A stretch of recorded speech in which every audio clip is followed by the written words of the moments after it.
உங்க பசங்கள பாட புத்தகம் எடுத்து வாசிங்க, வாசிங்கன்னா அவங்க வாசிக்கவே மாட்றாங்களா? அதையே வாசிக்க மாட்றாங்க. எங்கிருந்து அவங்க கதை புத்தகம் வாசிக்க போறாங்கன்னு நெனைக்கிறீங்களா? அதுக்கு காரணம் நீங்க தான். நீங்க எப்ப பார்த்தாலும் செல்பேசிய எடுத்து, அத பார்த்துக்கிட்டே இருக்கும் பொழுது, பசங்க எப்படி புத்தகத்த எடுத்து வாசிப்பாங்க? நீங்களும் ஒரு புத்தகத்த எடுத்து வாசிக்கும்போது, அவங்களுக்கும் சரி நம்ம பெத்தவங்கள பார்த்து தானே நம்மளும் வளர்றோம். அதனால நீங்க என்ன செய்றீங்களோ, அத பார்த்து அவங்களும் வாசிக்க ஆரம்பிப்பாங்க. வாசிக்கணும்னா, நீங்க முதல்ல ஷார்ஜா புத்தக கண்காட்சிக்கு வாங்க. அங்க விதவிதமான புத்தகம் இருக்கு. 3 தரம்ஸ்க்கெல்லாம் புத்தகம் வச்சிருக்காங்க.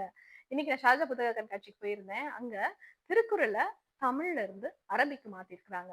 அப்ப நிறைய அரபியர்கள் நம்மளுடைய பொதுமறைய அவ்வளவு சிலாகிச்சு பேசினாங்க. அத வாழ்த்தி பேசினாங்க. ரொம்ப சந்தோஷமா இருந்துச்சு பார்க்கறதுக்கே. ஷார்ஜா புத்தக கண்காட்சிக்கு வாருங்க. கொண்டாட்டமா இருக்கும். மலையாளிய அடிச்சுக்கவே முடியாது. அவ்ளோ பேரு, அவ்வளவு கொண்டாட்டம், அவ்வளவு ஆர்வம், அவ்வளவு பதிப்பாளர்கள். நம்ம தமிழ் பதிப்பாளர்கள் நம்மள நம்பி வந்திருக்காங்க. அவங்களுக்காகவாவது புத்தகம் வந்து வாங்குங்க, வாசிங்க. நன்றி.